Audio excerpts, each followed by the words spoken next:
হন্তদন্ত হয়ে ব্যাটিং করতে যাওয়ার জন্য তৈরি হলেন সাকিব। বিকেএসপির 4 নম্বর মাঠে শেখ জামালের প্রতিপক্ষ গাজী গ্রুপ ক্রিকেটার্স। এমনিতে লিস্টে ক্রিকেটে জাতীয় দলের বাইরে তেমন ম্যাচ খেলেননি। আজ খেলতে নেমেছিলেন ৩০৭তম ম্যাচ। এর মধ্যে ২৪৭টি ম্যাচই বাংলাদেশ জাতীয় ক্রিকেট দলের হয়ে খেলা আন্তর্জাতিক ওয়ানডে। ৬০তম ম্যাচে এসে ঘরোয়া ক্রিকেটে লিস্টেতে প্রথম সেঞ্চুরি তুলে নেন সাকিব। জাতীয় দলের হয়ে ৯ ওয়ানডে সেঞ্চুরির মালিক সাকিবের লিস্টে সেঞ্চুরির সংখ্যা এখন ১০। ২০১৯ বিশ্বকাপে ১৭ জুন ওয়েস্ট ইন্ডিজের বিপক্ষে অপরাজিত ১২৪ রানের ইনিংস খেলার পর সেঞ্চুরি যেন কোনোভাবেই ধরা দিচ্ছিল না সাকিব আল হাসানের কাছে।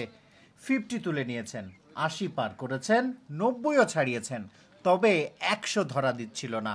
অবশেষে লিস্টে ক্রিকেটে ৩ অঙ্কের দেখা। অপেক্ষাটা অনেক দীর্ঘ, তবে আপাতত শেষ হলো।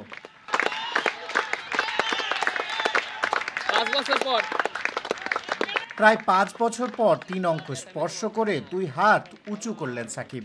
হাফ ছেড়েও কি বাঁচলেন না? আজ গাজী গ্রুপের বিপক্ষে ম্যাচের প্রথম ৭ বলে কোনো রানই নিতে পারেননি। ৮ম বলে এসে প্রথম সিঙ্গেল, শুরুটা এরপর। শেখ পারভেজ জীবনের এক ওভারে টানা ৩ বলে ৪, ৬ ও ৪ আদায় করেন। স্বাচ্ছন্দ্যেই রান তুলেছেন তিনি। ৪৩ বলে 50 পূর্ণ করেছেন, ৭৩ বলে ১০০, ৮ চার ও ৭ ছক্কায় সেঞ্চুরি করে পরে আদায় করেছেন আরও এক বাউন্ডারি।